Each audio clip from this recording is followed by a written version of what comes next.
Programa não recomendado para menores de 10 anos.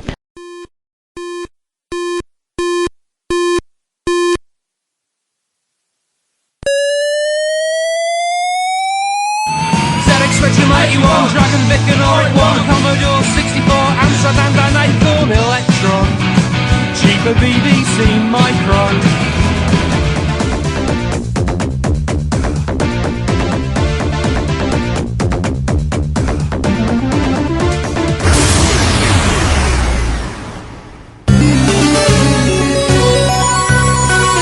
Retrópolis, a cidade dos clássicos.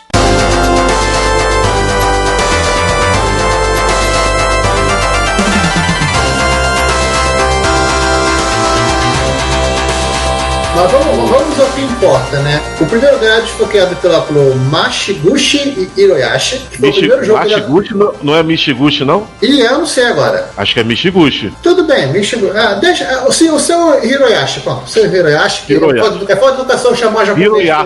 Hiroyasu. Passou, Cília. Ele foi o primeiro jogo que ele atuou como designer. Antes ele era programador da Konami. Juntaram com ele e mais uma equipezinha de desenvolvimento. E a missão era assim, ó. Gente, seguinte, é pra criar um jogo sem pressão, pra colocar a empresa no mapa, sem pressão. Sim. E é pra concorrer com o Chevios. A gente hoje que conhece como é que a Konami trabalha, vai acreditar que foi sem pressão. Sim, sem foi pressão. Sem pressão. Igual os legumes dentro da panela, né? Sem pressão.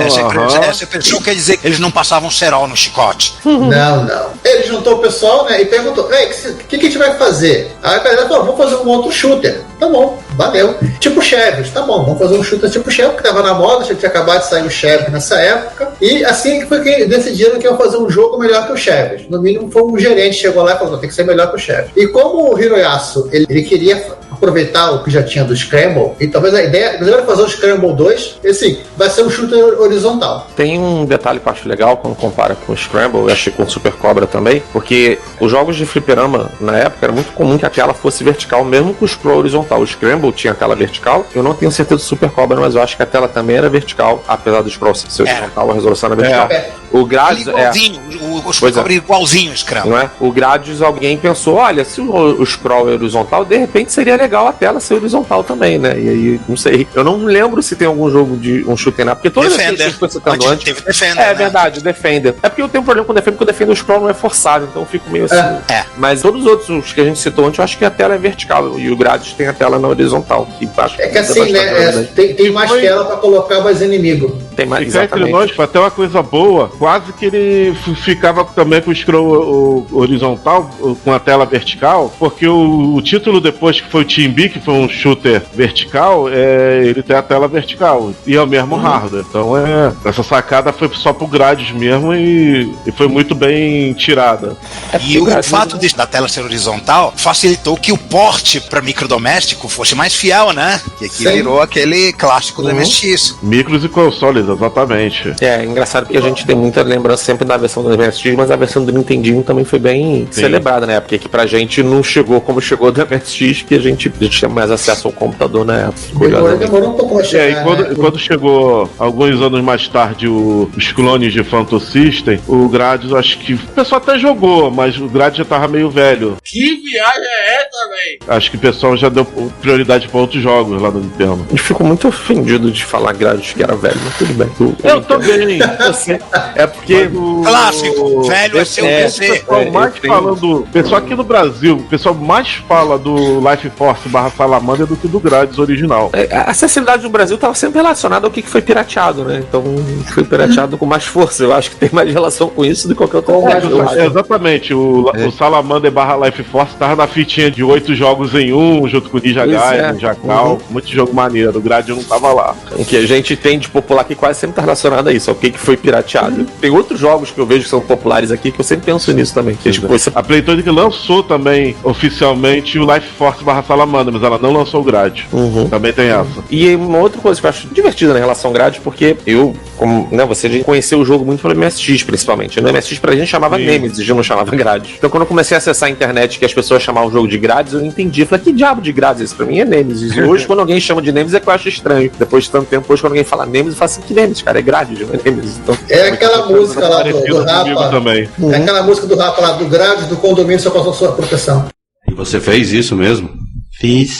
Uma coisa que eu achei curioso no desenvolvimento deles é que eles tiveram todo o cuidado pra fazer a movimentação dos Options, testando 20 padrões. Esse é um detalhe. O jogo demorou um ano para ser desenvolvido. O Hiroyasu tava lá tendo a crise de ansiedade, preocupação, tomando remédio pra úlcera, no mínimo. Tipo, o primeiro jogo que eu tô fazendo, é você que tem que cometer araquiri aqui depois, que vai ficar uma bosta. A galera ia trazendo ideia assim, mas não tinha onde experimentar. Então, vamos lá, faz uma implementa no hardware, meu. Vambora, vamos ver o que faz. Tanto que assim, né, o negócio que você estava comentando no jogo. Testaram 20 movimentos pros Options e foram eliminando qual ficava melhor. E eu acho engraçado que há pouco tempo eu programei pra pseudo-continuação do Softstar um sistema de Option igualzinho do Grade.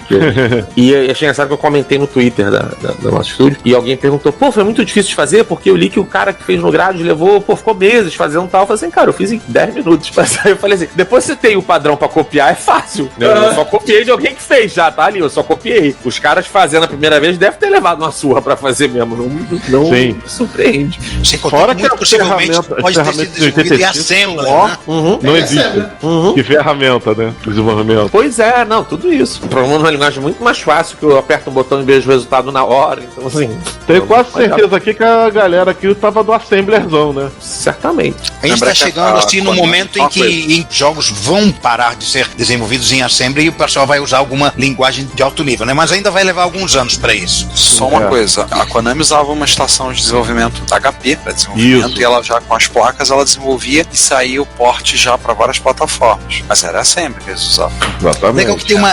Giovanni, você observou uma coisa interessante, a referência mesoamericana, né, dos Moais.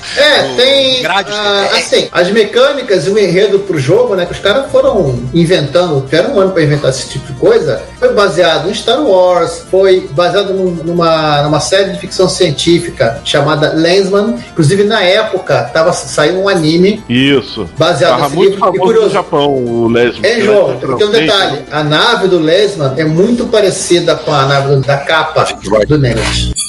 Legal. Ela tem duas filhas. E o Lesman, se não me engano, é francês, né? Não, é um livro original. Livro americano, o autor. Americano. Ele chegou a competir para ganhar o Hugo, só que ele não ganhou. Também ele perdeu por uma fundação do Asimov, né? Que ele é demais. A concorrência é pesadíssima. Então, se tivesse concorrido no ano seguinte, seria mais fácil. E o interessante, né? Como eles entre aspas, se inspiraram muito no Chevios para fazer o jogo, eles resolveram homenagear o Chevios colocando os Moais. Já que o Chevios tinha um desenho de Nazca, eles colocaram os Moais para dar aquele tom de místico e mistério dentro do... de civilização perdida. Aí o pessoal vai perguntar, e a ideia do vulcão de cabeça para baixo? Bem, gente... É que no Japão, do outro lado, também tem vulcão de cabeça para baixo. Você tá rindo do quê? Pro inferno! Tá bom. Eu acho que a gente desconecta. Na ficção, que eu me lembro, vulcão invertido, de cabeça pra baixo, tem no planeta do Gamelon, os inimigos também do Space Battleship Yamato ou Patrulha Estelar. Pirata do Espaço. Essa doideira. Não, Pirata do Espaço é outra coisa. Tem vulcões, tem bomba de teto, tem míssil caindo em cima da nave, ou seja, ele inspirou tanto o Gradius como o Scramble. Só que no Gradius, um pouco mais caracterizado ali a inspiração, por causa que tem gráficos muito melhores, né? Sim. Com a animação ali e tudo mais. Agora vamos falar de porte. Várias coisas que a Konami pegou, vários shooters deles com essas inspirações aí, que são inspirações da época, né? Olha lá, vamos falar de porte agora. É parte divertida. Porteros. Antes de falar, posso fazer uma pergunta? A gente vai falar de continuações também? Mais pra baixo. Tá, beleza. Vamos falar de portes, então. Vamos lá, os portes primeiro. Teve saiu primeiro pra Famicom, ou Nintendo, né? Nintendinho, em abril de 86. E alguns meses depois saiu pra MSX, em julho de 86. Pro PC Engine saiu em novembro de 1991. Mas antes saiu versão pra PC 88, para Sharp X1, que também foi lançado em 86. E no ano seguinte pro X68000, que nós fizemos agora no último mês de setembro de 2023. Episódio 145. Sim. Na Europa saiu o porte dele, versões para o Amstrad CPC, Commodore 64 e ZX Spectrum. E esses dias, por acaso, eu vi a foto que eu tenho das fitas cassete dos Gradius para Commodore 64 e Spectrum quando eu fiz uma visita ao Luciano Cadari, que a gente já entrevistou aqui há um bom tempo atrás no episódio, que ele coleciona tudo relacionado a Gradius. E ele mostrou, tem as fitas dos portes feitos para Commodore e para o Spectrum. Aliás, tem o disquete também, foi o disquete 5/4 também. É um disquete bonitinho, estilizado, mas é disquete 5/4 para rodar no 1541. Ou seja, se você reclamar do warming up da placa, é muito pior ali. Lembrar que o nome, aliás, era Nemesis The Final Challenge, em 1907. Você já estava encerrando a... Não sei se vale contar. Não sei se vale contar porte homebrew recente, porque acho que ano passado, ano passado retrasado, fizeram um porte dele pro Amiga que ficou bem maneiro, assim, bem legal. Sim. Só que chamaram de Tiny, ao invés de Gradius. Porque o cara que faz, ele chama, todos os portes que ele faz é Tiny alguma coisa. Então tem um Tiny Bubble, um Tiny Galaga, e aí o Gradius chamou de Tiny, não sei porquê. Mas não sei porque que ele usa esse Tiny, mas pô, ficou bem bacana mesmo, ficou bem parecido quando o Fliperama usou 2 botões. Eu acho que é porque ele não gosta de advogado. Oh, yeah. Por que eles resolveram mudar esse nome para outros continentes? Gradius é um nome tão maneiro. Eu acho um nome excelente para videogame. Os próprios, a versão do MSX já faz isso, né? Quando você liga no MSX ocidental, ele já muda o título para Nemesis. Porque não faz muito sentido, porque Nemesis é a divindade grega da vingança divina. E ninguém tá se vingando desse jogo, estão se defendendo. Sim. Então, tem a lenda também. É a versão grega do personagem da DC do Spectro, né? Tem a lenda que eu gosto, mas que negaram, nem tem muito tempo, que Gradius, na verdade, era pra ser Gladius, em relação lá à espada, né? Acho que Gladiador, né? Isso, é. Só que em japonês troca L com R e ficou Gradius. E aí os caras ficaram com vergonha de manter o nome ocidental e aí trocaram com outra coisa porque tava errado. Isso é uma lenda que eu ouço desde, sei lá, há 20 anos atrás eu ouço essa história. Tem poucos anos que um cara da Konami disse que não era verdade, que eles queriam chamar de Gradius desde o início, que não trocaram R por L, que é algo que se eu tivesse trocado por acidente eu diria que era de propósito desde o início. Então não sei, mas existe essa história. Tem a gravação dele falando que é verdade e isso é mentira. Exatamente. Exatamente. O Cebolinha passou por lá. A origem da palavra, né, de Nemesis vem de Nemen, no grego, que quer dizer dar o que é devido, você dá o troco. Ou seja, em bom brasileiro, o que é teu tá guardado. Minha vingança será maligna. Isso. Não, eu falar que dá um nome legal pro jogo. Eu ia comentar que o Gradius 2 não chama Nemesis 2, o Gradius 2 é o oficial, não do MSX. Do MSX chama Nemesis 2, mas o Gradius 2 Fliperama no ocidente chama Vulcan Venture. E aí eles não usaram o nome Nemesis. E depois, a partir do 3, não usaram mais nome, passou a ser Gradius mesmo. Isso falando da série oficial do Fliperama, né? Não no MSX, que no MSX era parte. Porque ele teve diversas sequências, até pelo nosso ponto de corte. Ele teve 13 spin-offs, né? O Salamander Life Force, Paródios e Automédios. Ele teve, ao todo, 6 sequências, sendo que 2 exclusivas do MSX. O nosso Nemesis 2, o nosso Nemesis 3, o olho da destruição, como o pessoal lia. Nemesis 2 não é mais exclusivo há muito tempo, cara. Em 93 foi uma versão pro X68000, chamado Não, Nemesis. tô falando na época. Na época, quem quiser, tem a listinha aí do... Eu botei o comentário do João como comentário aqui na pauta, e tem a listinha lá da Wikipedia que tem a timeline dos lançamentos, que é bem interessante, que a Konami, assim, ela tem vários lançamentos em sequência, depois tem os buracos, e volta o lançamento, vem mais buraco, e agora estão num período de buraco. Não, o buraco agora é infinito, esse buraco não vai mais. Agora o buraco... Chance de esse buraco voltar. Tem uma história que assim, o Gradius 5 já não foi feito pela Konami, foi feito pela Treasure. Terceirizaram, eu lembro na época o pessoal comentou, porque não tem mais ninguém na Konami que sabe fazer shoot 'em up, então precisa terceirizar. É pra PS2, não é? Sai pra PlayStation 2, exatamente. Preciso agradecer porque o Alex acabou de comprar o Softstar, tô vendo no comentário. Obrigado. Desculpa, eu acabei de ver o comentário, me senti. Mas o Gradius, na época que estavam fazendo o PlayStation 3, tinha uma história que a Konami ia lançar o Gradius 6 como título de lançamento, né? E ficou, nunca apareceu nem foto do Gradius 6, ninguém nunca ouviu falar. E em algum momento a Konami só então, a gente não vai mais fazer, e ficou por isso mesmo, e nunca mais se falou. Eu só queria mostrar uma coisinha agora que eu vou botando na câmera, pessoal, vou mostrar pro pessoal, para os ouvintes poderem ver, quem tá assistindo, vou botar em solo pra imagem ficar maior. Esse aqui é o box que eu comprei um tempo atrás, que é o box, o Gradius Ultimate Collection. São 8 CDs, uma trilha sonora de todos os Gradius, o qual vocês ouviram, quem ouve os Retro Hits, ouviram ao longo dos últimos 9 anos. Então sempre teve um episódio que saiu desse box aqui. Aí por que 9? Porque depois fizeram um CD de bônus, que ouvintes fizeram, disponibilizaram. Então eu queria só mostrar o encarte. Lembrar que Gradius também é conhecido pela sua trilha sonora magistral. Só queria aproveitar e mostrar para quem tá podendo ver esse box aqui com as cenas. E infelizmente tá todo em japonês, por motivos óbvios, né? Isso aqui não é feito por ocidental, mas a gente consegue. Do lixo ocidental. A gente vai falar um pouco já dos outros, eu vou mostrar uma outra coisinha relacionada a isso aqui, temos uma outra coisinha eu fui buscar lá, mas esse box aqui, assim, alguns entusiastas de Gradius, em particular o Luciano Cadari, já me ofereceu uma grana nesse box. Não tá vendo, não adianta, Cadari, não tô vendendo. Você cantou Eu Tenho, Você Não Tem, pra ele? Claro que eu cantei, óbvio. Eu tenho, você não tem. Eu tenho, você não tem. Você acha Bom, que eu perdi? É assim que se faz. Você acha que eu perdi essa oportunidade? Não. Então tá aqui, eu fui buscar agora porque eu me lembrei que estava perto de mostrar pra vocês esse box aqui. Quem ouviu os Retro Hits teve a oportunidade de ouvir ao longo dos anos. Aí eu ripei esses CDs e fui colocando as trilhas sonoras, pelo menos do 1 até o 8, e depois um CD bônus que foi feito pelos fãs que fizeram um nono CD de trilhas sonoras da série Gradius. Mas segue, depois eu tenho outra coisa que eu peguei pra mostrar, João e Giovanni vão lembrar, mas é quando a gente chegar no momento apropriado. Hoje é o dia da ostentação pro Ricardo. Isso. Até parece. Ah, João, você tinha comentado que o Nemesis 2 já tinha saído pro Sharp, né? Só lembrar que a Zemina portou, antes disso, o Nemesis 2 pro Master System na Coreia. Mas do Sharp ele é oficial, o da Zemina não. Da Zemina. O que da Zemina era oficial? Nada. Não, então vamos fechando o próximo assunto. O single leader, né? As cópias e inspirados e derivativos feitos por outras empresas, que teve de monte. Não. Tem o principal, né? O Hideki Kamiya. Kalate, de vez em quando também. Ele é um dos caras que considera o Gradius como um dos 3 jogos mais inspiracionais do passado. Ele trabalha numa empresinha, ele faz uns bagulhos. Oh, meu Deus. Ele trabalha numa tal de Capcom, né, João? Ou trabalhou? Não, ele saiu da Capcom já. Eu tô passada, chocada.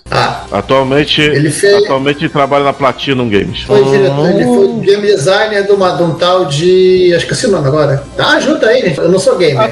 Tem vários jogos que ele fez aí. Aquele que eu memorizei, eu esqueci. Então, já que vocês estão passando já pra falar do Império Bido, vou falar então desse aqui. Se vocês me permitem, eu vou falar um pouquinho dessa outra coisa aqui, que contar essa historinha. Que é o DVD do anime do Salamander. Que é 132. Que é 132. O que acontece? É um DVD, é uma cópia que a gente... No eBay, aliás, o Giovanni tem uma, João tem, o Márcio Lima tem uma cópia, né? Tem alguém roubando seu leite. Tô roubando seu leite, Ricardo. Corre, chama a polícia. Contar que essa cópia aqui é uma animação, a legenda é meio estranha, quase uma cópia pirata, né? Mas a gente conseguiu na época a gente procurando. Não, tô sendo gentil. Uma cópia pirata. Tá, mas só porque eles botaram aqui embaixo. Não, tá na internet, é de verdade. A única diferença é que ele é prensado. Isso aí é coisa boa. Ele é prensado. Então, assim, são 3 episódios de um anime que eles fizeram do Salamander. Olha o Lord British aqui. Inclusive, fora de ordem. Então, tem... Seus aranhas tá aqui. Salamandra. Ele deu esse anime. Foi, aliás, a primeira vez que eu comprei uma coisa do exterior que foi tributada. Vieram os 4 DVDs e a Receita tributou a gente. Porque, aliás, o cara vai comprar pra vender. Comprar 4. Só que, na verdade, a gente tava rachando a compra. Até explicar que o focinho de porco não é tomada. Não. Foi a primeira vez que a gente tomou uma tributação pela fuça. Infelizmente não foi a última. São 3 episódios e eles estão fora de ordem. Então o primeiro, depois é o terceiro, depois é o segundo. Qual a aparição especial do Dr. Venom? Dr. Venom aparece. Tem mais umas coisas aqui, claro. As naves diferentes. Moaz, claro, nave aqui. Eu não lembro quem foi o estúdio que produziu. Vou deixar para o pessoal que entende mais de anime do que eu para falar. A teoria é que as roupas dos personagens que não são quando eles estão dentro das naves pilotando ou dentro das naves de batalha, as roupas civis deles são baseadas em fundação. Eu ia falar um negócio rapidinho do Kamiya, que o Giovanni comentou. Ele foi o cara que planejou Resident Evil 2. Acho que era esse. Isso. Ele ficou famoso. Foi o jogo que eu tinha decorado e eu esqueci. Mas ele saiu da Platinum Games tipo anteontem. Sem sacanagem. Então ele nem é mais da Platinum Games. Não, ele agora ele saiu. Ele não é mais teu amigo, ele não te contou. Mas sério, ele saiu tipo anteontem. Foi anteontem ele postou no Twitter que ele saiu. Bom, melhor sair 2 dias antes do que 2 dias depois, porque aí o nosso episódio ia estar desatualizado, ia estar dizendo, ele é da Platinum Games, por acaso, você falou, eu lembrei que eu vi essa notícia ontem, tá boladaço, que tem que ficar 1 ano sem fazer jogo, fazer contrato. Mas desculpa, off-top sim.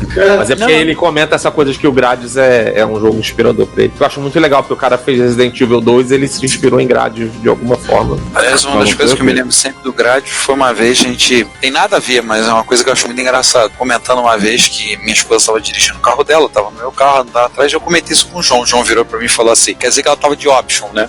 Aí eu falei, putz, perfeito.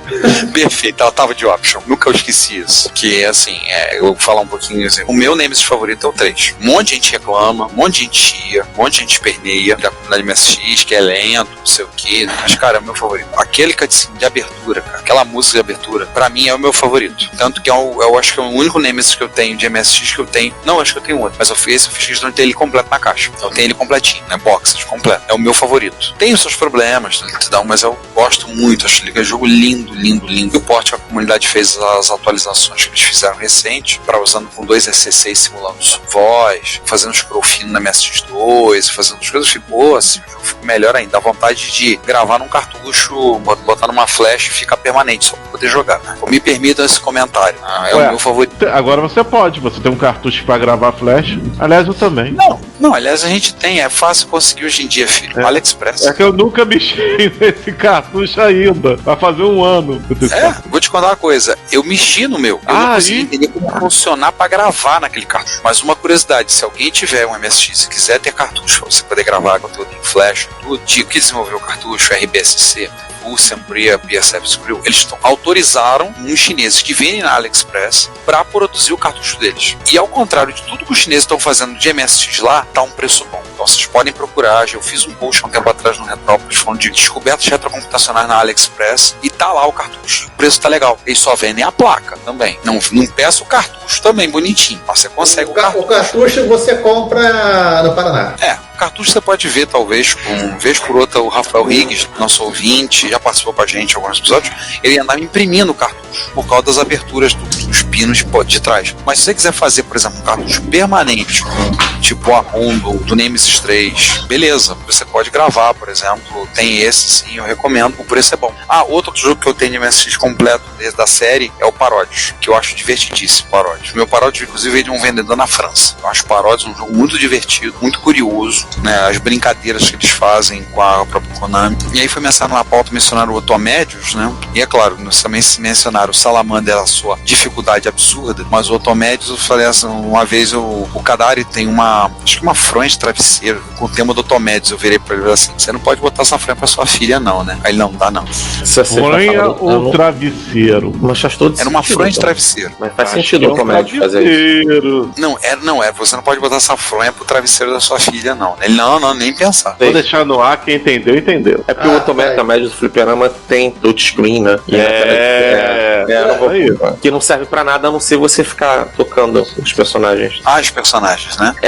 É basicamente pra isso que serve no jogo, mas é por isso que assim, eu falei que a Konami não tem mais gente que faz shoot 'em up, eles têm gente que faz jogo com touchscreen. Você sabia que o port do 360 e o jogo exclusivo 360 do Otomédios foram os últimos 2 trabalhos do Iga na Konami? Não sabia. Eu sei que o Otomédios o Iga começou portando o arcade e terminou portando o arcade na Konami. O port do Team B do PC Engine foi ele que fez. Então ele começou e terminou com essa função. Que tristeza. Coitado, ele nunca se saiu desse posto. Esse cara, hein? Nosso podcast está disponível em vários serviços de áudio. Podemos listar entre eles o Spotify, o Deezer, o Apple Podcasts, TuneIn, Stitcher, Last.fm, iVoox, Cashbox.fm, Player.fm e alguns outros. Não deixe de nos ouvir, comentar e também favoritar nosso podcast no serviço, para que outros possam conhecer e possamos espalhar a palavra da retrocomputação. Muito obrigado. Eu não acredito no que eu ouvi. Não acredito no que eu ouvi, não pode ser verdade isso que eu escutei agora. Eu vou falar dos jogos levemente inspirados. Que tristeza. Olha, eu vou dizer que de todos os jogos que se inspiraram em Gradius, esse aqui é o mais original. Pulga Type? Não, é R-Type.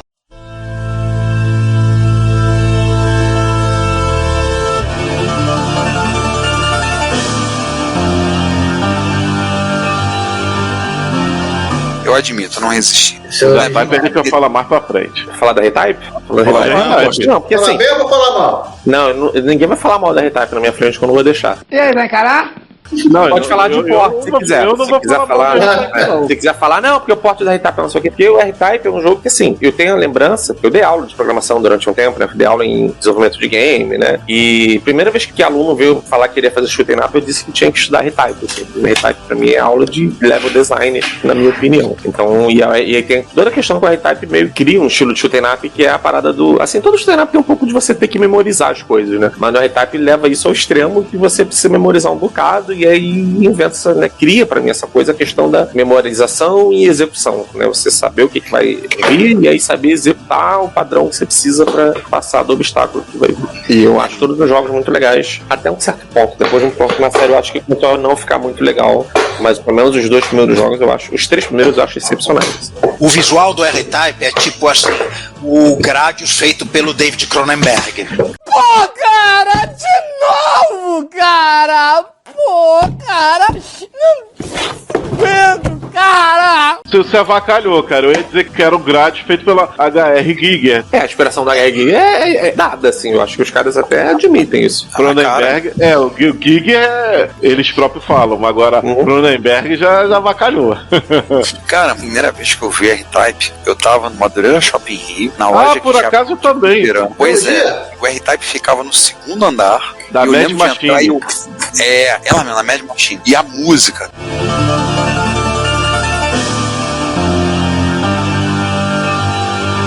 Cara, todas as máquinas daquele raio, daquele fliperama eram estupidamente altas. O Alterê de bicho, você escutava o grito do bicho quando se transformava da porta do shopping.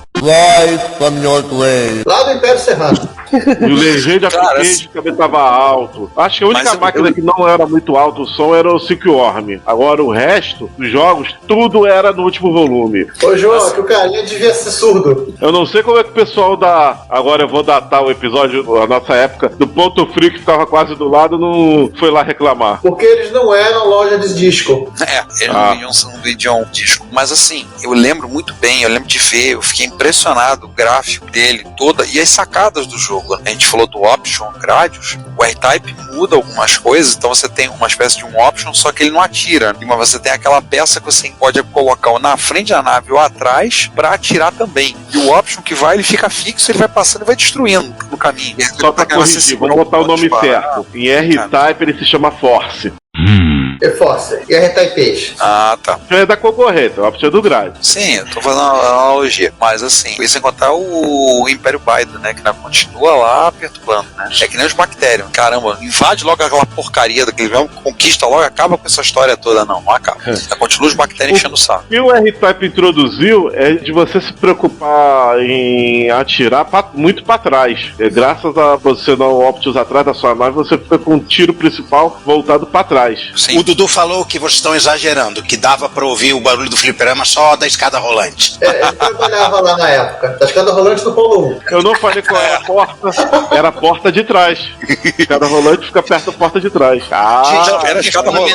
Era a porta do shopping. A escada rolante do Polo 1, pra quem não está situando, só pra situar em termos de distância. O Polo 1 é hoje na estrada do Portela, lá pela altura número 90. O shopping é na altura do estado do Portela, número 220, 230. É mais de 500 metros de distância. Mas, olha, eu estou com um questionamento existencial aqui, devido ao fabricante do R-Type, que é a Irene, que o Giovanni lembrou muito bem, é a empresa que nos deu o Moon Patrol. E aí, eu pergunto, o Moon Patrol é shooter horizontal ou vertical? Ou é ambos? Você tira pra cima, tira pro lado. Horizontal, porque o scroll é horizontal. Mas o desenvolvimento... contaminação de vertical também. Mas você tá preso ao chão. É horizontal. É um horizontal meio híbrido. A gente fala aqui na Shooter Up exatamente que você tem gravidade, você pula o buraquinho e tal, então você tá preso no chão. É quase um jogo de plataforma com scroll forçado, mais do que um Shooter Up, apesar de se atirar. Exatamente. Não é um jogo é uma coisa meio diferente, né? Foi bom ter mencionado que... Olha, vou falar uma coisa que eu acho que é Santa Trindade da Irene, o outro que a gente falou também da Irene. Kung Fu Master! Foi Kung Fu Master. Isso. E correndo por fora aí, porque literalmente falando, o Zip Race. O Kung Fu Master é o jogo. Isso. Kung Fu Master é o jogo. ela fazia poucos jogos, mas jogos muito característicos. Se quiser voltar aqui rapidinho, então, eu posso falar uma coisa que eu descobri recente, que eu fiquei maravilhado com o Kung Fu Master do Commodore 64, que tem um truque que você aperta um botão, você dá uma pistola pro cara e o cara começa, você pode sair atirando nos caras. E eu achei isso maravilhoso. Então pronto, aí você transforma o jogo no shoot 'em up, você sai atirando nas pessoas. Eu te vi esses dias e eu achei maravilhoso, assim. E a horizontal tá um top para esse episódio perfeito. Cara, é um cheat pelo jogo, não foi reg nada. Isso existe no jogo. Você faz uma combinação no teclado. É na versão MSX, isso. Não, no Commodore 64. Commodore. E eu achei maravilhoso. Eu falei, cara, que incrível. Esse pessoal que fez esse porte aí, realmente... É o Kung Fu Master pra quem tá com pressa. Vamos ver o Kung Fu quando eu tenho uma arma na mão. Inspirado em Indiana Jones, isso. Tipo isso. Exatamente o que eu pensei. Pois é. Curiosamente, cada jogo da Irem foi um distribuidor diferente nos Estados Unidos. A Irem foi a Williams, que a gente já citou. O R-Type foi a Nintendo, nos arcades. O Kung Fu Master foi a Data East. Zip Race eu não lembro. Vamos voltar ao foco, né? Vamos lá. A Irem tinha dado ao mundo Mon Patrol, pra nossa alegria. E inspirada, digamos só inspirada no Gradius, ela lançou em maio de 87 o R-Type, que foi o primeiro jogo deles usando a plataforma MC, que era já 16 bits da empresa. 68 mil? Não, mínimo. O nome de tanque, isso? 80 a 86. Ou equivalente NEC. Foi provavelmente equivalente NEC. V30, né? V30. V20, V30, O V20 era bus de 8 bits, que nem 8088, e o V30 era bus de 16 bits, que nem 8086. V30, então. Só pra matar a curiosidade, né? É um V30, um Z80 para controlar o chip, um 2151 da Yamaha para seu som de chip. Eu tô vendo que eles usaram esse rádio num bocado de jogo depois. Um monte de shoot 'em up legal também. O Rex Multiply. Isso. O Dragon Bridge. A maioria dos jogos da Irem tinha poucas variações. Deviam trocar o chip gráficos, deviam dar upgrades quando necessário, mas o resto da plataforma era igual. Vamos lá, vamos voltando, né? Se inspiraram bastante em Gradius, se inspiraram na série Aliens, aí a Ripley não curtiu. Get away from her, you bitch! Se inspiraram também, é meio entrelaçado, isso, nos trabalhos do DR Giger. Emerson Lake and Palmer curtiu. Tem um disco do Brand Salad Surgery, do Emerson Lake, é o 5º disco deles. A capa é desenhada pelo DR Giger. A capa deles é do Giger. Nossa, sim, nem sabia. O cara que ofereceu ópio pra Deadhead. Ok. Tipo, ela tá quase pedindo maconha, assim, uma coisa mais soft, e o cara tem isso aqui, ó. Vamos lá, ele é considerado um sucesso comercial e é considerado um dos melhores jogos de todos os tempos. Tem aqui a lista da Wikipedia e que ele tá lá nos top. Vamos falar de porte. Mas é muito legal, assim, eu adoro o R-Type. Eu acho o R-Type, mesmo o pessoal critica muito o R-Type do MSX, eu acho que aí me permite um comentário, a gente faz muita piada por conta da história do Type, do R-Type do MSX, mas eu acho que assim, o problema dele é porque o Gradius botou a régua lá em cima, o R-Type do MSX não é tão sensacional quanto os Gradius do MSX. Mas ele é um bom jogo, é um jogo muito bom. E o som dele com FM, ele fica muito bom. Mas quando você botar a régua lá em cima, tem gente que assim, fala muito mal, critica muito o jogo. É que o R-Type saiu em novembro de 88 para MSX, se eu não me engano. Em dezembro tava saindo o Nemesis 3. Ele teve essa azar também. A concorrência foi pesada. Pois é, entendeu? Então... Talvez se a empresa que portou a Opera House, que mais tarde ficou conhecida por versões de jogos de Mega Drive da Data East, né, de porto. Ela fez isso aí, apesar do jogo ser distribuído pela Irem, essa Opera House, ela não tinha muito conhecimento do MSX. E eles ainda optaram por ele ser um jogo híbrido de MSX1 paletável pro 2. Por acaso o Nemesis 3 também foi assim, só que a Konami era mais safa no MSX do que a Opera House. Então... A Konami sabia fazer isso no MSX com maestria. A Konami já estava há 5 anos fazendo jogo para MSX. Pois é, a Opera House foi praticamente o primeiro jogo da vida deles. Foi complicado. Apesar dos pesares de ser um jogo de MSX1, majoritariamente de ser uma empresa novata, o resultado não foi dos piores, não. Muita gente diz que o porte do Commodore 64 ou do Spectrum é melhor. Fala em porte do Spectrum, tem um livro. Somente do Commodore 64. Peraí, vamos seguir isso, mas vamos seguir aqui o nosso roteiro, porque é o seguinte, vocês estão esquecendo da versão do Master System, que a SEGA publicou, mas foi a Compile que fez. Talvez que na época a SEGA e Compile desse mesmo dono, né? Era o mesmo acionista majoritário. Mesmo acionista majoritário, de fato. Os caras da SEGA chegaram aí que houve um azar da Irem. Eu acho que elas chegou, vamos fazer igual a Namco, vamos chamar a Compile pra fazer o nosso jogo. Aí eles, a gente já tá fazendo um R-Type. Pro MSX? Não, pro Master System. Tigre. Aí eles chamaram a Opera House, que era o que tinha. É o plano B. E no Japão também saiu pro PC-88 VA, que era uma versão mais turbinada do PC-88, e também pro PC Engine. Nesse caso, a NEC publicou. Só que o do PC Engine foi programado pela Hudson Soft. Isso. Isso todo mundo sabe, né? Saiu do PC Engine, era software.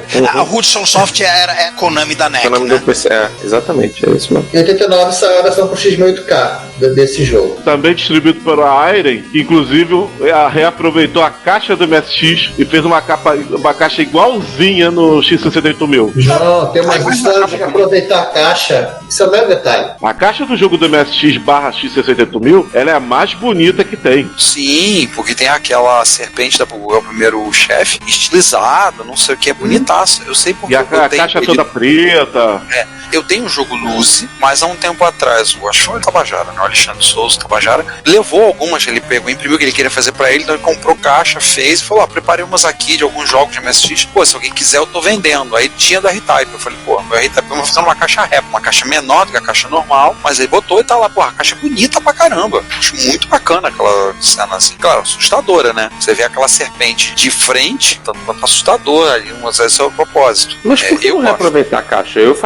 Se eu sou dono, eu faria a mesma caixa pra todas as coisas, todas as versões do... Por que não? Eu faria isso, com certeza.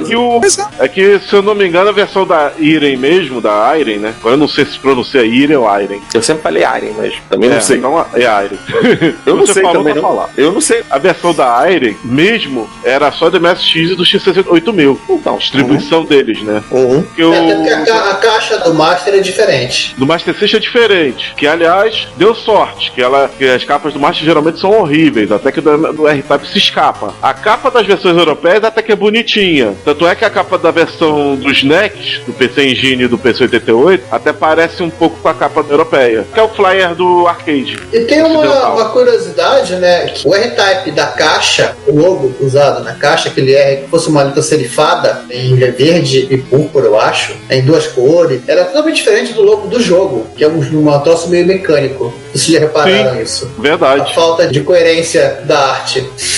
O ilustrador pirou ali pra fazer o logo. Aí quando chegou assim, esse vai ser o logo do jogo? Não, o logo do jogo é totalmente diferente. Isso é meio padrão de diversos jogos. Outras curiosidades, a versão do PC Engine, ela não coube no Jucards, então saiu o R-Type 1 e o R-Type 2. Isso no Japão. A versão americana só no Japão. A versão americana já é fundida já um com dois.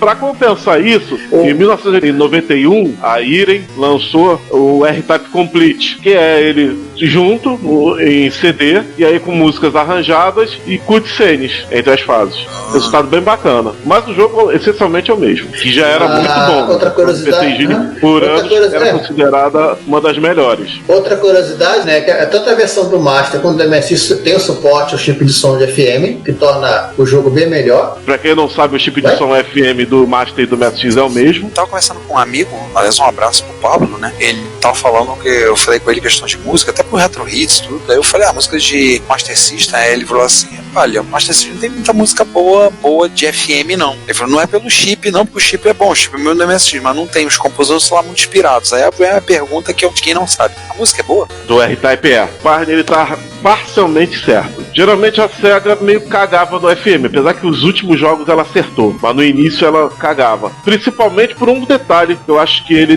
devia fazer falta nele. Eles não usavam o PSG do Master em conjunto com o FM. Engraçado que até o Mega Drive faz isso e o Master System, na maioria dos jogos, não faz. Ou ele é FM ou ele é PSG. Com grande exceção dos jogos da Compile.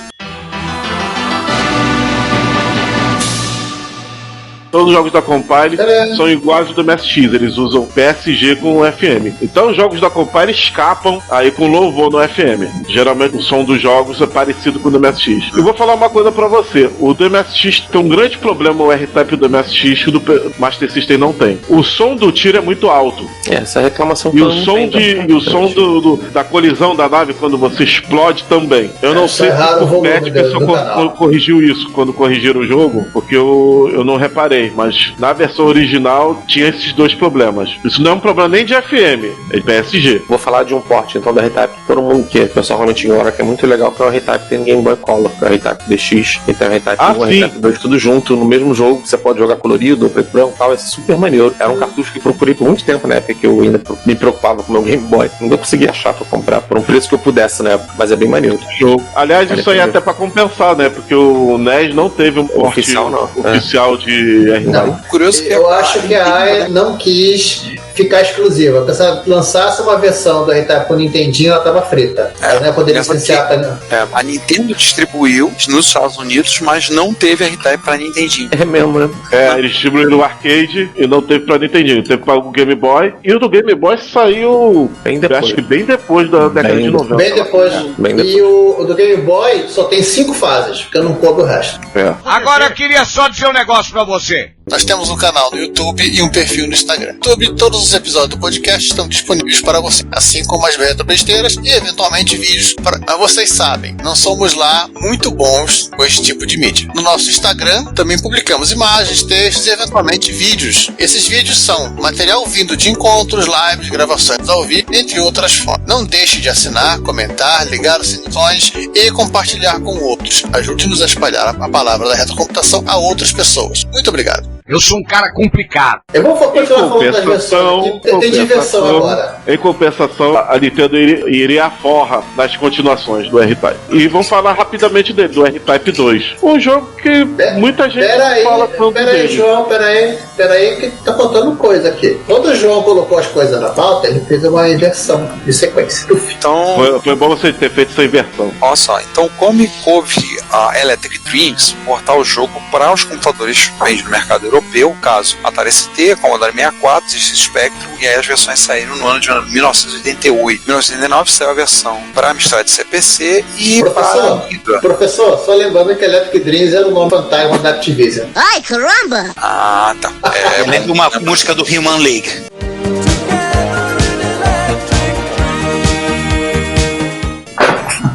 Aliás, vou abrir um parênteses aqui. Naquela época, algumas empresas europeias tinham... Eu ia falar uma palavra meio chula, mas eu vou falar esse costume de fazer esse detalhe, porque a US Gold tinha a Go, a Orson tinha a Imagine. Não sei quem tinha uma outra empresa, agora não me lembro. Acho que e a Activision tinha a Electric Dreams. Queria entender por que esses costumes. Eu acho que era evasão fiscal. Eu ia chutar a mesma coisa.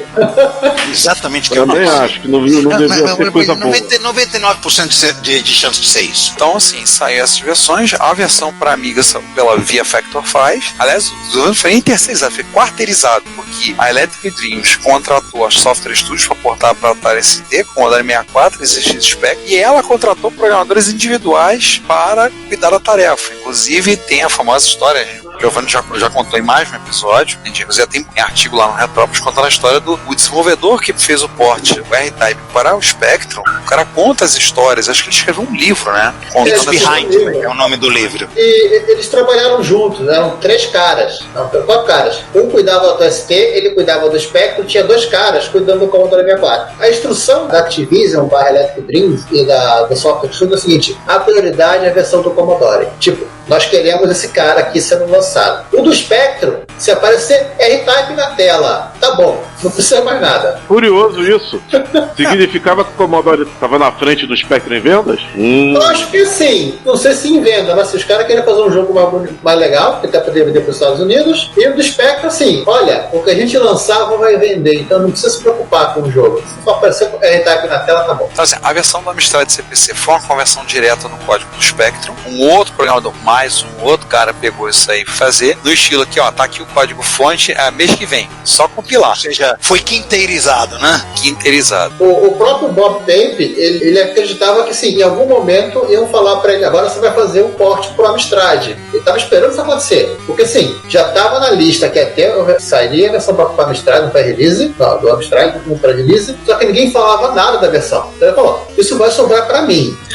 Então já vou me adiantando. Ele já viu isso aí falando mal da versão do MSX, né? Aquele negócio, ele já viu esse problema girando no horizonte. Ele já viu o vai da merda vindo lá no horizonte, iluminado em 3D, com neon, piscando. Vai da merda, vai da merda, vai. Então assim, já tá vindo, vai da merda. A versão do Commodore 64 eu joguei. Cara, a música dele é muito boa. A tela de abertura é bonita. Acabou. Talvez os gráficos sejam razoáveis da primeira fase. Apesar do Pulga Type aí ser tão pulgão mais do que a versão do MSX. E ninguém fala disso. Cara, mas a versão do Commodore 64 é injogável. Pera aí, tem um detalhe. Você tá falando da versão que foi lançada. A versão que o pessoal da Dreams / Software Studios encomendou é outra. Porque assim, essa versão, os caras começaram a desenvolver, teve uma hora que o desenvolvimento começou a patinar, os caras assim, os garotos lá travaram na rotina para multiplexar sprite, o troço não andava, a Electric Dreams / Activision começou a pressionar os caras porque estava chegando o prazo, o jogo não estava saindo. No final, essa versão subiu no telhado, eles descartaram, no final com muita dor e sofrimento, tá? Depois,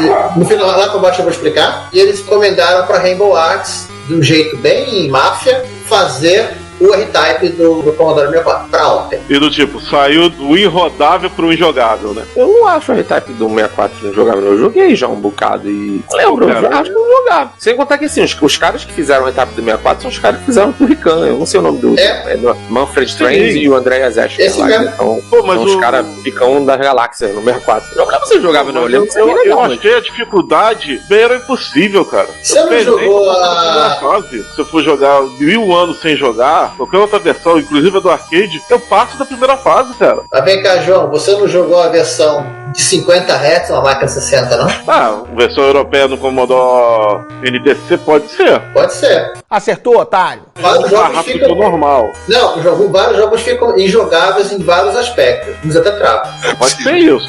Se for isso, beleza. Menos mal. O gráfico dele é razoávelzinho, ele tem uma abertura bonita, as músicas dele são boas, apesar dos sprites serem pequenininhos, mas é bem feitinho. O problema é a dificuldade. Tava lá no último. Agora entendi. Vocês vão contar a história de por que a Factor 5 fez o R-Type? Tá mais aqui pra baixo. Que é uma história clássica, né? É, porque assim, só lembrando que o desenvolvimento da versão do Spectrum e indiretamente do ST e do Commodore 64, ela foi registrada e documentada pelo Bob Tape no livro It's Behind You, The Making of a Computer Game, que é um livro de 2013, está disponível por aí, então vocês podem baixar para ler, vale a pena a leitura, é bem interessante. Você vai entender como é que é o desenvolvimento de software naquela época e também os curiosos hábitos de higiene britânico. Teve a parte que eu li, eu parei, porque minha cabeça travou, porque era o dia que ele comentou assim: aos sábados eu ia tomar banho de piscina e aproveitar para tomar banho. O jogo tem diversas sequências. A primeira é o R-Type 2, que saiu em 1989 nos arcades. Um hardware parecido, o do primeiro R-Type, não era tão diferente. Talvez um chip de vídeo um pouco melhor, né? Para micros, ele saiu para o Atari ST e o Amiga. Só, não teve versão 8-bit desse jogo. Publicado pela Activision e desenvolvido pela Arc Software ou Arc System. Arc Development. Arc System é uma empresa japonesa. É Arc Development. Fazia vários portes maneiros para Amiga, assim. Fizeram vários jogos legais. Essas são as únicas de 8, mas teve de 16, né? Pro Super Nintendo. Pra console, saiu a versão do Super Nintendo, o Super R-Type. Tem uns arranjos. Ela não é exatamente o R-Type 2 100% do arcade. Ela tem uns arranjos. Tipo, a primeira fase, ela é exclusiva do Super Nintendo. A primeira fase do arcade é a segunda fase do Super Nintendo. Parece que eles tiraram uma lá do meio do jogo do arcade e botaram mais duas lá no meio do jogo. Tiraram o sistema de checkpoint do jogo. Quando você morre, você volta pro início da fase. Tiraram o sistema de checkpoint. De compensação, o jogo ele é mais fácil por causa do slowdown. E a abertura é diferente. Fizeram que nem o Nemesis 2 do MSX, né? Que não é exatamente igual a da série. Isso, exatamente. Mas as fases que são, até que elas são iguais. Tipo, a primeira fase, que é a segunda, inclusive com a mesma música. Então isso é junto com o primeiro, o segundo jogo do Game Boy. Também só com 5 fases. Eu ia comentar que eu prefiro jogar o port do Amiga do que o do Super Nintendo. Acho mais por causa do slowdown, né? Cara, que surpresa você achar isso. Estou chocado. É por causa do lance do checkpoint, eu acho a jogabilidade melhor. A porte do Amiga tem slowdown de forma absurda também. Inclusive, eu sou assim, eu sempre digo que R-Type caseiro sem slowdown é esquisito, porque quase todos têm slowdown de uma forma brutal. Assim. Eu ia falar de uma sequência mais lá na frente do jogo, mas eu falo. Eu lembrei agora do Bob Pape falando que tinha que ter uma fase que tem aquela nave espacial que é a tela inteira, que ele fala: eu tenho que colocar as explosões onde eu destruía na nave. Só que acaba a memória. Onde é que eu vou armazenar o padrão da explosão? É a terceira fase, né? Esse lance, não sei, você vai falar dos outros, tem o R-Type 2, a gente vai falar dos outros R-Types? Não, vou falar vamos só citar aqui depois, a Nintendo se vingou mais uma vez lançando o R-Type 3 exclusivo do Super Nintendo, exclusivo mesmo, ele nem teve em arcade. Aliás, o R-Type 2 foi o último jogo do arcade, se a gente não considerar o Léo, né? R-Type Léo. O Léo é mais R-Type no nome do que ser um R-Type mesmo, né? Saiu o Léo, o Ralph, o Mickey e com o outro é o Dona. Calem a boca! Eu tava me lembrando dos fantasminhas do Pac-Man, assim. Pois é. Aí teve o R-Type Delta, o Final 2 e 3. E sim, o R-Type é uma das raras franquias que ela existe até hoje. O R-Type Final 3 Involved saiu em março desse ano de 2023 pro PlayStation 5. Eu tinha falado duas coisas aí. Xbox Series também, né? O R-Type Final 3 é o R-Type Final 2 com as DLCs inclusas, assim. É o mesmo jogo, praticamente. Eles só botaram as DLCs que tinham no anterior. Não tem muita coisa. Ele é uma versão Game of the Year, né? É tipo isso. Eu não sei porque chamaram de 3. Eu achei meio estranho chamarem de 3. E o R-Type Final tem uma parada que eu acho legal, que era pra ser o último jogo. Foi o último jogo com o envolvimento da Irem, porque o Final 2 e o Final 3 já não tem mais nada a ver com eles. Os caras só compraram o nome do jogo, né? Que virou moda em jogo de nave de um tempo pra cá. A Irem morreu e a R-Type continuou. O que eu ia comentar do R-Type Final, que eu acho legal quando tá falando de slowdown, porque eu lembro que vazou, na época que tá sendo desenvolvido, vazou uma versão beta coreana dele, todo em coreano. Nossa. E eu lembro que na comunidade e tal, né, vazou, muita gente foi jogar e o pessoal comentando, pô, essa versão beta, né, tem muito slowdown e tal, provavelmente vai melhorar e tal. E aí quando saiu o jogo final, descobriram que não era beta, que o jogo era daquele jeito mesmo. Todo dia tem uma merda. O slowdown era só não era em coreano. Só não era em coreano, exatamente. Eu acho isso é uma das coisas que a gente não deveria esquecer que aconteceu, que isso aconteceu. Vamos combinar uma coisa? Isso vale tanto pro Gradius quanto pro R-Type, que o slowdown ajuda às vezes nesses jogos. Eu só queria dizer uma coisa. Eu resolvi dar uma procurada na Wikipedia sobre a Irem. Primeiro, se fala Irem mesmo. Segundo, o site tá ativo aqui. Irem.com.jp tem um R-Type bem pixelado rolando no início da página. É o único jogo que a gente vende hoje em dia. Provavelmente. Então ele deve estar no esquema escritório de representação e fica SAI, né, que faz os atuais, que são o time de desenvolvimento e eles ficam só recolhendo dinheiro. Em japonês se fala Iremu. Se você olhar realmente o staff, as empresas que fazem o R-Type Final, agora o 2 e o 3, não tem mais o nome da Irem envolvido. São outras empresas que fazem. Exatamente. É tipo o que acontece com o que a gente falou no episódio passado dos jogos de nave, do Raiden. O Raiden continua até hoje, só que é a Moss que fabrica eles. A Moss tem alguns staffs dos jogos antigos nela. Se a gente tem da Irem, do R-Type lá também, né? Pra falar de Shima horizontal, o Andro Dunos, que saiu em 2021. O Andro Dunos concorreu com o meu Soft Star, saiu quase junto. Eu lembro que a gente tava lá competindo vendo. Mas saiu o Andro Dunos 2, também mesmo esquema, um jogo horizontal, foi comprado o nome, licenciado, e uma outra empresa que fez, tal. Então, isso eu tinha comentado que tá virando uma prática comum, assim, de pegarem shoot'em ups com algum nome. Eu nem sei se Andro Dunos tem nome, acho que ninguém nem lembrava que existia esse jogo, mas alguém foi lá, comprou a licença e fez uma continuação, tal. Então, isso tem virado uma prática bem... Esse nome não me é estranho, eu acho que já joguei esse Andro Dunos. Era um jogo de Neo Geo. No hardware Isso, Neo Geo. Eu já joguei. Tipo, quando você fala em shoot'em up de Neo Geo, você lembra do Polestar, você lembra do Blazing Star, o Andro Dunos, você vai lembrar lá no final da fila, provavelmente. Mas aí fizeram 2 recentemente. Que é bem legalzinho até. Só que é isso, devia ser o mais barato. Sim. O jogo é legalzinho, cara. O jogo é divertido. A nave tem meio que um jeitão de Space Mumble. Isso. Ele é peixinho dourado, que ela é amarela, né? 2 comentários rápidos sobre R-Type que eu achei na Wikipedia. Tem a sequência, são 15 versões do R-Type, do primeiro até o Final 3. Tem um jogo que eu nunca ouvi falar, Armored Police Unit Gallop, é considerado parte, que eu não conhecia, 1991, nunca ouvi falar, em todos os jogos da série R-Type era R-Type alguma coisa, e o R-Type Final 2 veio para um financiamento coletivo no Kickstarter, e a desenvolvedora foi a Granzella, fez. É o que tá aqui dizendo. É isso, né? Não sei do trailer. O desenvolvimento é da Granzella, é isso. Essa Toussac acho que é só distribuição, sei lá, é um rolo desse. Granzella. Olá, eu sou o Robson França, entusiasta do site Morote, e você está na Retrópolis. Seja bem-vindo.